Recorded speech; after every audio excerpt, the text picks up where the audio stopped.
Well, hello and welcome. Today we're in Henrico County, Virginia. We're here with Sheila Hyde. Sheila, we're in your backyard. You love to garden, I know that, and you've got a lot of great raised beds here. This is your newest one? This is new. This is really great. It's a metal bed, right? Correct.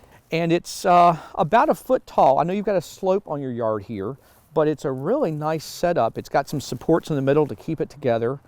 And like I said, it's metal, so it's probably going to be long-lived, don't you think? Yes, that was the plan. We wanted to have a metal bed because I want to grow asparagus in here. And asparagus is a 10-plus year crop. Okay. So I wanted something that would last more than just wood or just dirt. Right. And traditionally people will they'll use dimensional lumber, maybe a 2x6 or 2x10, and they'll make something very much shaped like this because this is maybe about 4 feet wide, right? It's 3 by 8. 3 feet and 8 feet long. And so this gives you lots of room to be able to, from each side, move across if you need to.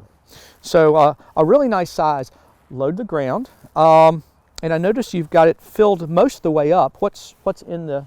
This was a bagged commercial product we bought, garden soil. Okay, okay. That we just, it holds about 9 bags. 9 bags. And then are you going to fill it up to the top? I bought mushroom compost. Oh. That I thought I would compost the top, put in the plants, and then mulch. I have mulch that we can put on the top. Let's cut into this. I want to see this mushroom compost material. Okay, just cutting it open there. And then you're just going to spread it in here like this. That's a really nice mix. Yes. So when I look at the other material you have, it's more of a coarse, it's got some bark in it. Correct. And this one does too, but it's also got some fine material. Was it hard to put together? Well, this was a kit that we purchased online. It was not too expensive. Okay. It was quite helpful to have 2 people put it together just to hold while one, it's a lot of nuts and bolts, so it's a lot of screwing it together. Then you just dug out a little bit because of this slope here. Exactly. And put it in there. So made sure it was level. It's nice and level now. Yes. I know you've got some other garden beds over here that I really love, and I'm going to go check those out. Is that all right? All right. Here's some small, more commercial type, that almost like a patio type here. And they've already got some spinach started here, you can see. They've got it protected with chicken wire to keep the critters out. And they've got this one right here, more of a something that's got legs on it. They've got some red vein sorrel there, some onions. A really nice, it's plastic, filled with media, but higher up, so it's easier to work with. And I really like this one over here. This is a powder-coated metal type material. It's round. It's very tall, very nice there. And look at the chicken wire kind of cage that's on here. And you know, they've got a lot of squirrels and other critters in the backyard. They're always trying to get in here and get young plants and just tear up this thing. So this is a really nice setup for keeping those out. And here's another really good example of some kind of neat innovation here. This is more of a fabric type container. You can see here it's like almost like a felt, and water can drain out of it, but it can be easily moved. So it's a little portable. You can do lots of different things with it. It's filled with the media here. So it's another container just like a raised bed. But you can see what they've built here is they've taken some lumber and built a 2-tiered system, and they can plant things like peppers right in here. And they could even do some trellising if you look like they've got an area where you can trellis. The nice thing about this whole area here too is that they've got a framework built just out of conduit or pipe.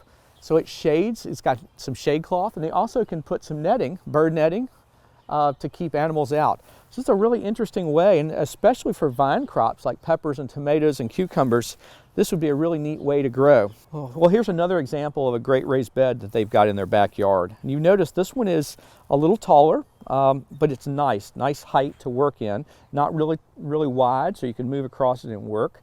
This one's made out of a little bit of metal material and then some wood as the frame. What they've done here, if you notice, this is very deep, and it would be very expensive to put all this media in there, that bagged media that we saw in the previous raised bed. So what they did here is build kind of a base of material, buckets like this to put down the bottom, and then a little bit of wood over top of that to create a barrier between where the media was going to be and the bottom of it, create a false bottom really. And then he covered it with this fabric material, this weed control fabric. So it allows air and water to move through it. But he covered that, and it came up on the sides, and then he was able to fill it with that bagged media. Then it wasn't as much of a volume of that media, so it wasn't as expensive. Some really nice things when we look at this that I like are these little guys here that move around.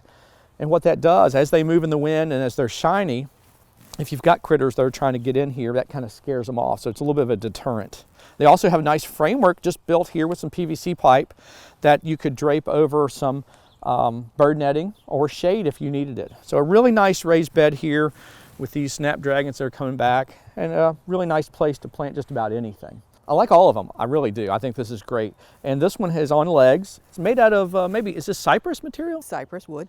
So it's something that'll last. It'll just weather a little bit, but it really will last. Yes. Yes. So a great one here, another good size to work with, I think. And I can see you've already got, what have you got already growing in here? Have onions and radishes and beets. They're all supposed to be companion plants. Very good. And I really, as always, I like your theme around here is critters, keeping the critters out, right? Exactly. And so this netting material does a nice job of that. And you've got this placed, I see here, it's all placed on pavers, so it's easy to walk around, not muddy, so it's easy to work in. Exactly. Are a lot of things we've seen today, are they very expensive to put up, or have you spent a lot? No, these were not very expensive. Just about everything we've looked at today was under $200. Okay. The lower one was about 50 or 60. I wait for sales. I scrounge and scavenge, and yeah, I'm not about spending a lot of money on this. I know, and that's a great thing. And I know you reuse things also. Exactly. So it's really important, and I know you've done this over a period of time. Exactly. This has been many, 6, 7, 8 years. Yep. But for your backyard and for just the relaxation of gardening and fun, I think this works for you, doesn't it? It's great exercise.